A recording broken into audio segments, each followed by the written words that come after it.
આઈ લવ history અને મને ખબર છે કે એન્શિયન્ટ, મિડિવલ અને મોડર્ન હિસ્ટ્રી ઇન્ડિયાની કેવી ગઈ છે. હું આ વાત તમને કેમ કરી રહ્યો છું? Just because of UGC new rules. એના વિશે મેં થોડું ઘણું જાણ્યું અને એ ટોપિક વિશે હું બહુ નથી કહેવા માંગતો, કારણ કે એ ટોપિક ત્યારે જ છંછેડાય જ્યારે તમારું બેકગ્રાઉન્ડ ઓફ એજ્યુકેશન, જ્યારે તમે નાના બાળક હોય, જ્યારે તમને પ્રોપરલી ના મળ્યા હોય. અને એવરીબડી, નોટ એની કાસ્ટ, હું કોઈને કહી નથી રહ્યો, પરંતુ every students who Born in my country, એને દરેકને ભણવાનો અધિકાર છે, દરેકને. પરંતુ સમટાઈમ ઘરની પરિસ્થિતિ વશ, સમટાઈમ સોસાયટીના કારણે, સમટાઈમ પૈસો કમાવાની જલ્દી ઉતાવળના કારણે ઘણી એવી જગ્યાએ તમે નાના બાળકોને જોઈ શકો છો જે નથી ભણતા અને એવા કામ કરી રહ્યા છે જે ટાઈમમાં એ લોકોને ભણવું જોઈએ. અને પછી ચલો, અને જ્યાં દરેક જગ્યાએ, હું અમદાવાદથી છું, હું એવું કહું ગુજરાતની, હું કહું એવું ઇન્ડિયાની, શું દરેક સ્કૂલમાં એ એજ્યુકેશન મળે છે જે ખરેખર મળવું જોઈએ?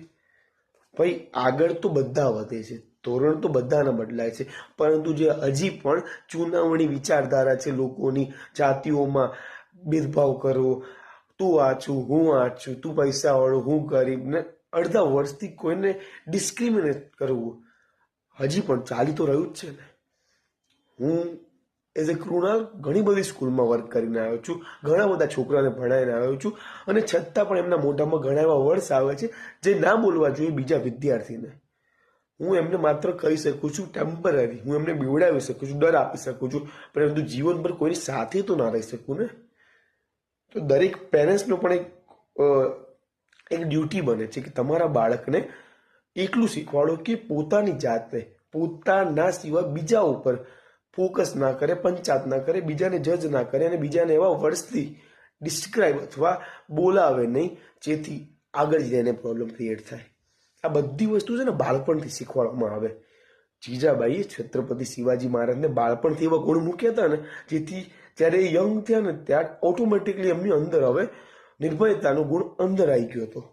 તો હું પણ દરેક પેરેન્ટ્સને એક નાની એડવાઇસ આપીશ કે તમારા બાળકને એટલું કેપેબલ બનાવો કે એ દરેક માટે યુઝફુલ બને, નહીં કે કોઈના માટે યુઝલેસ કે એવો માણસ કે જે બીજાની લાઈફમાં બીજાને પોઈન્ટ આઉટ કરીને દુઃખ આપે.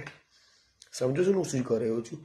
આઈ લવ માય કન્ટ્રી, અને મને નથી ગમતું હજી પણ એ વર્ષો જૂના વિચારધારામાં પડી રહ્યું. હું મોડર્ન જનરેશનમાં માનું છું. I like western technologies and so many things, અને હું એના પર વર્ક કરી પણ રહ્યો છું.